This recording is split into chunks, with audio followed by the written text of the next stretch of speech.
lords and ladies of the realm, it is I, EmmightySofia, back to review the second episode of the 5th season of Game of Thrones. So spoiler alert, as we dive into the mad thick of things, I will be endeavoring to bear all in this review and touch on all the events that transpired.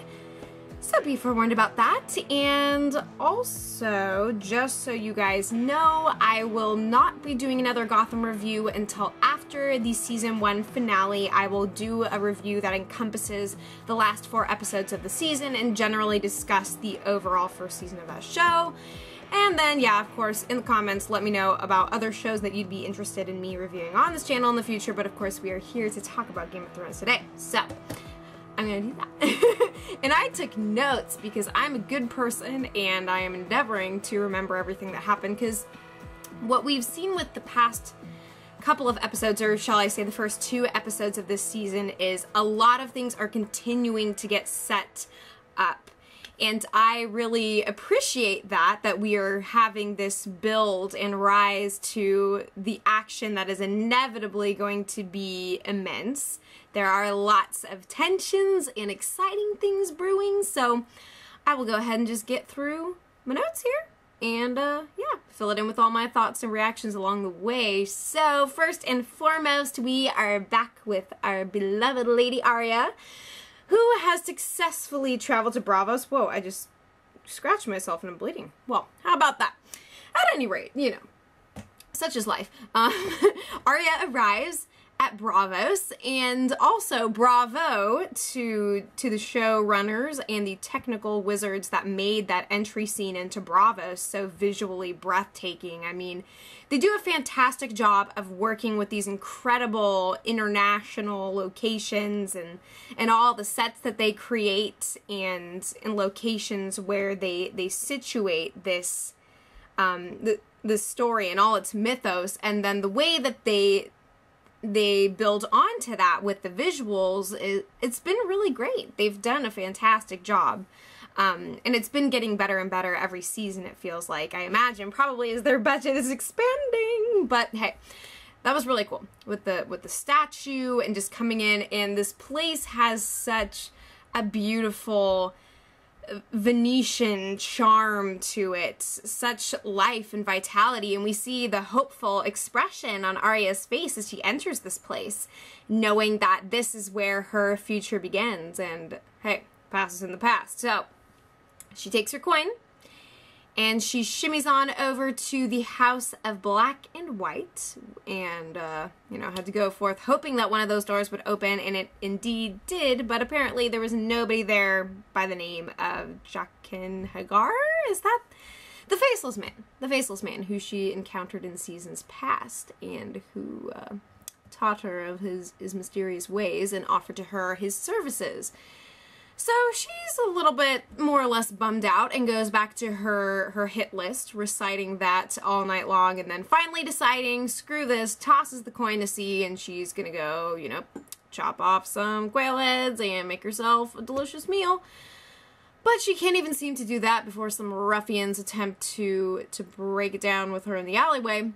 And that is, of course, the moment when the Faceless Man, just in the nick of time, reappears and transports her back to the House of Black and White, which I don't know why he gave her the runaround in the first place.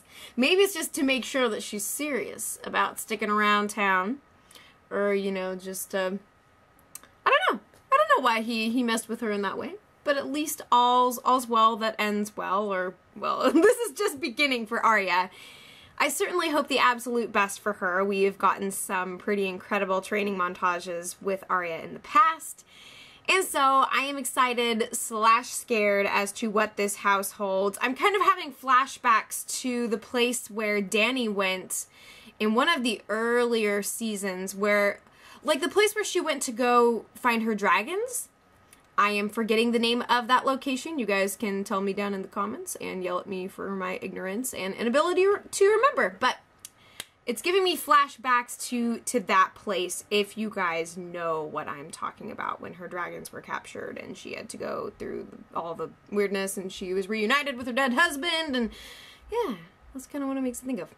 At any rate, so things are starting up for her.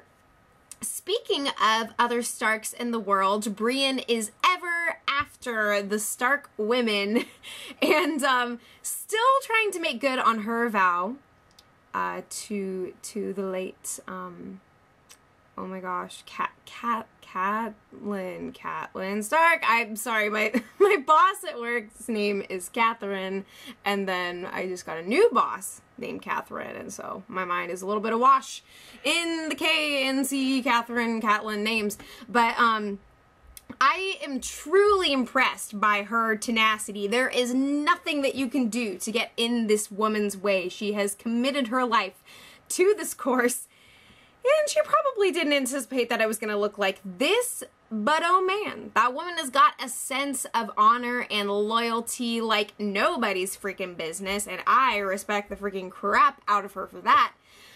But she's just getting the runaround at every turn. She just lost Arya, and then, what do you know, happens to run into Sansa and Peter Baelish, Littlefinger, at a tavern, thanks to Podrick's keen eye.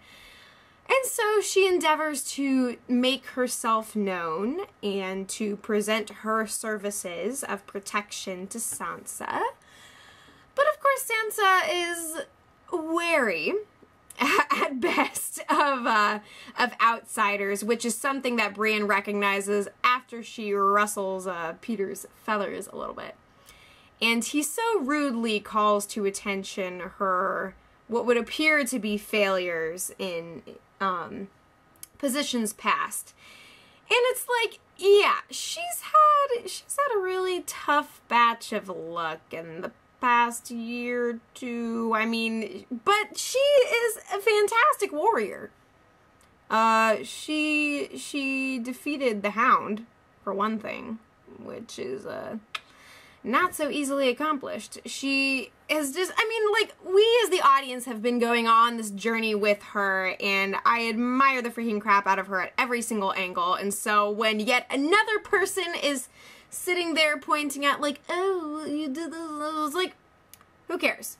You know, it's sort of like when you go into a job interview and you've got your resume and the person's sitting there just like, oh, well, but you weren't there long enough, you didn't do this and that and this and that. And it's like, instead, just take out your sword, knock some people around, run through the woods, and decide to just, you know, go back and get that job later. That's basically what Brienne is up to. She is still in pursuit of fulfilling the promise that she made to Catelyn Stark, and does not believe for a minute that Sansa is safe with Baelish, despite the seeming protection that he provides now, having married into the family and is serving as her sort of uncle-ish guy, like the epitome of the creepy uncle, essentially. So she's pretty much just trying to make sure that Sansa isn't going to get screwed over by Uncle Lester, you know? I mean, so you can't blame her. And again, she is tenacious as all get out. She is resilient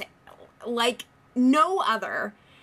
And so I support her in all of her endeavors. I am getting nervous, and I don't think that this is going to turn out terribly well, but hey, at least Sansa's got a lady on the outside who's keeping an eye on her.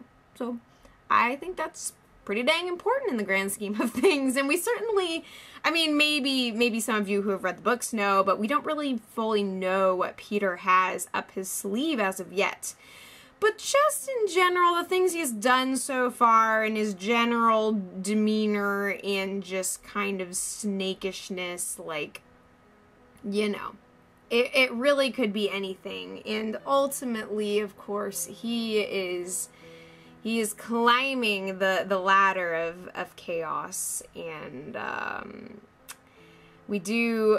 think a lot of us fear what's going to be up there at the end as he continues to climb, and the fact that he's bringing Sansa along for the ride is it's enough to give you pause. But Brienne is still in the game, still unswayed, unswerving. She is getting it done, and I love that woman.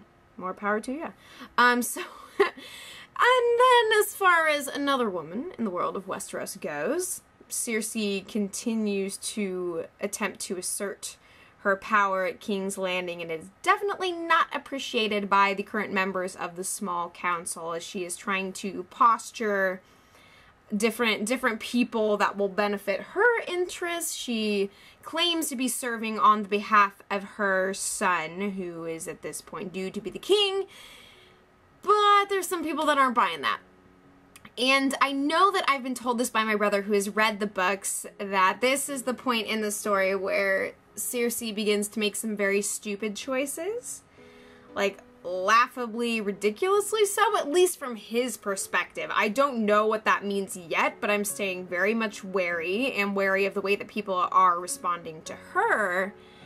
So yeah, things aren't looking super hot. And you know, for as difficult as it is for a woman to be in a position of power in this very rigid patriarchal society, like there's this side of me that's like, okay, I don't think it's fair necessarily for her to just be chalked up to being the queen mother, but at the same time, it's Circe. And Circe has done messed with some of my favorite people. And so I'm thinking in more of like a political, or no, rather an emotional sense, let's say. Politically speaking, women and men should be given an equal floor upon which to stand and speak and exercise power.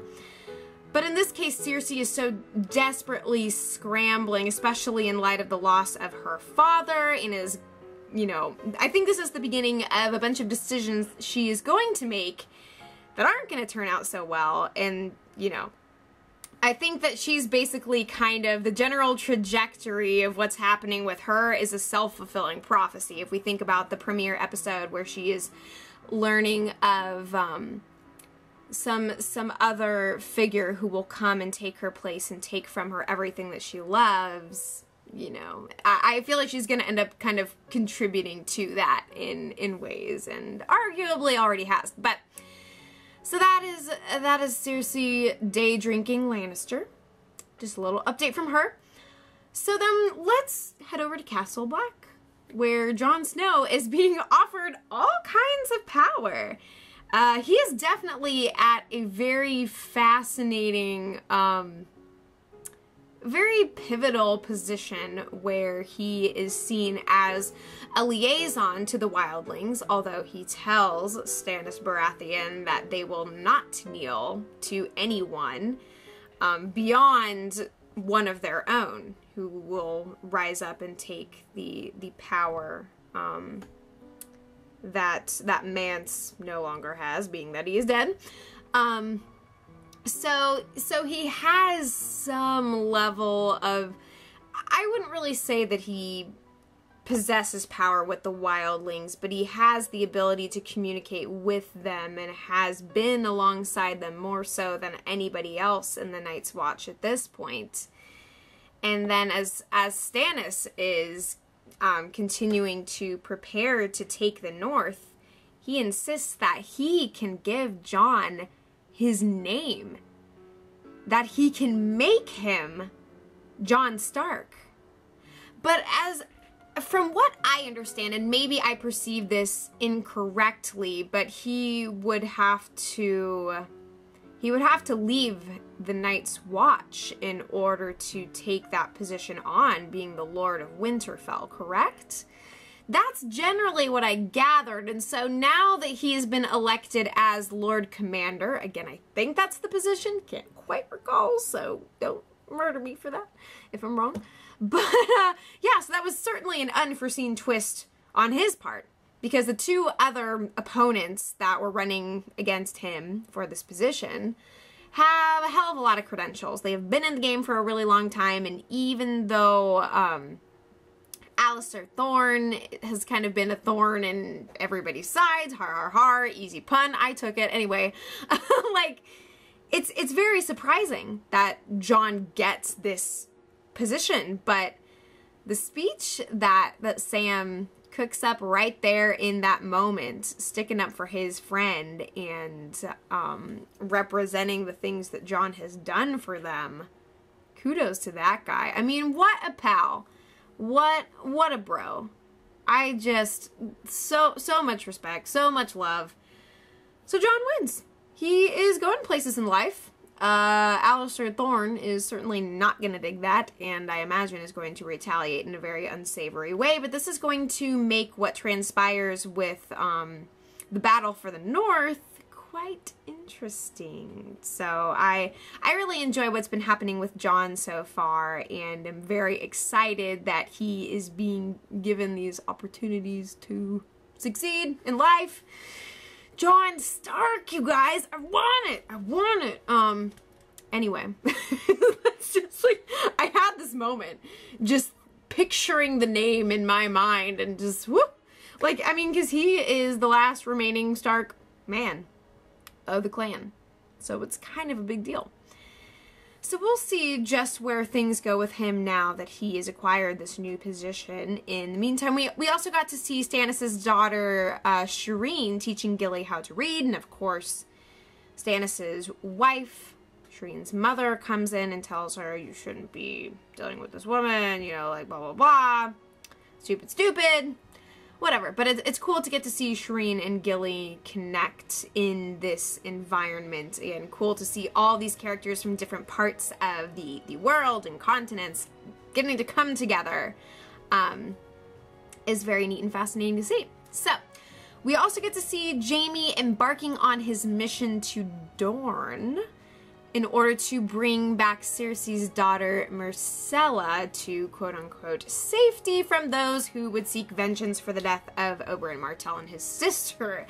And indeed, Ellyra, I believe that Ellyra, I'm gonna say Ellyra, and I'm probably wrong in that regard, but so she is chomping at the bit to get to Myrcella. Just by way of her familial tie to the Lannister family. And this, of course, is a desire that Prince Duran, he's Oberyn Martell's brother, but he is definitely not interested in cultivating Ellyra's desire to mutilate a girl on behalf of the death of her lover. So, at any rate, we get to see Jaime go seek to recruit Bronn for the journey, and I'm curious as to whether or not he's going to be trying to round up anybody else for this mission, but Cersei is feeling anxious about the situation, as is Jaime, and he is going forth to try and make this happen. And there is a mention, too, of the Sand Snakes, I believe their name is, and they are the daughters of Oberyn Martell. Haven't gotten to see them on screen yet, unless you guys have seen some of the teasery trailers and preview stuff that they were releasing before the season started. So these ladies are gonna be pissed, and Ellyra expresses that to Prince Doran. Prince Doran, of course, he's in a very interesting position, and we would expect, based on what we know of Oberyn, that he himself would be like, yeah, fire the lasers, get him, screw the Lannisters, we're taking what's ours, we are getting our honor, and for Oberyn, for the, you know, everything.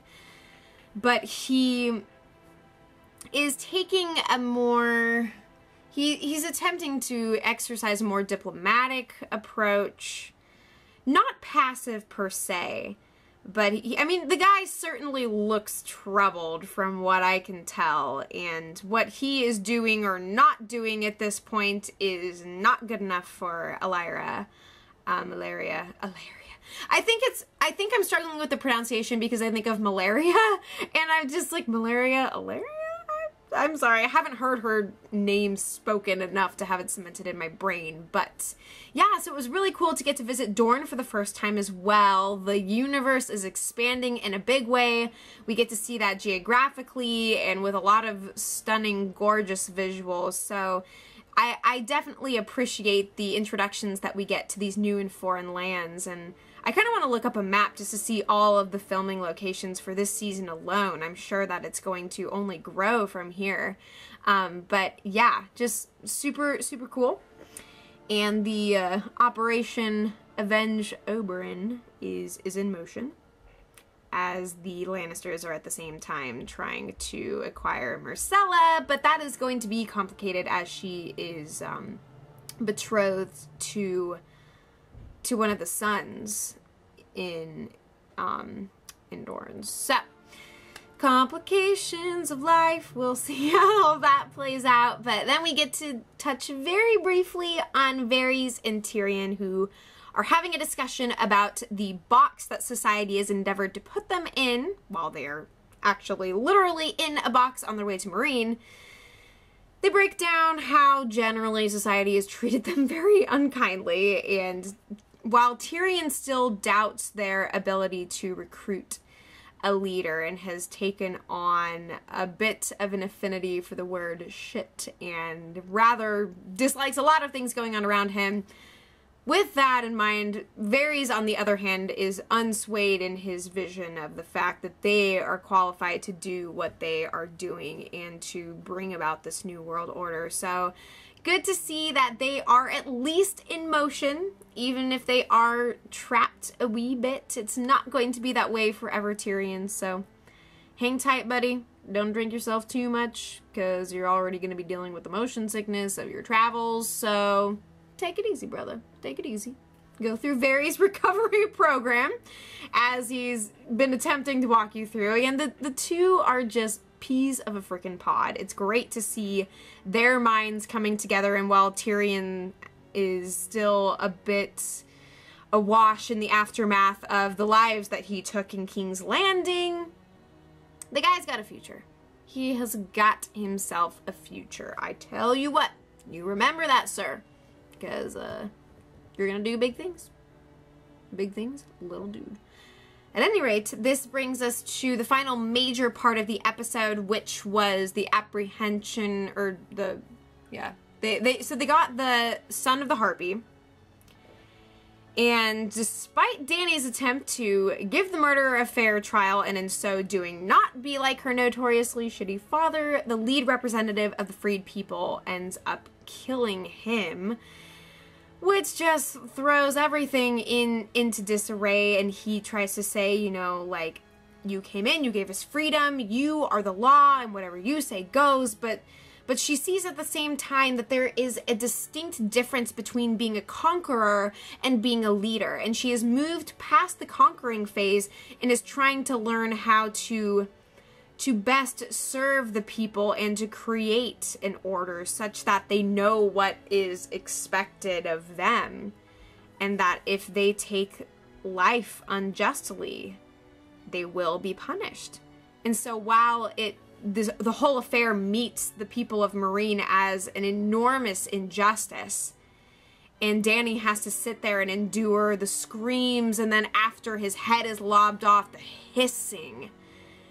And this is unprecedented territory for her even, and she certainly took no pleasure in what she had to do, but at the same time, it makes so much sense. She's trying to establish herself as a leader, and the choices that she has to make in that regard are going to make her despised all the more by the people who despise her. And, you know, we don't see a lot of the Dany love going on in this episode, of course, but hopefully things will settle out more or less. But then she gets to see Dragon. Her dragon is back.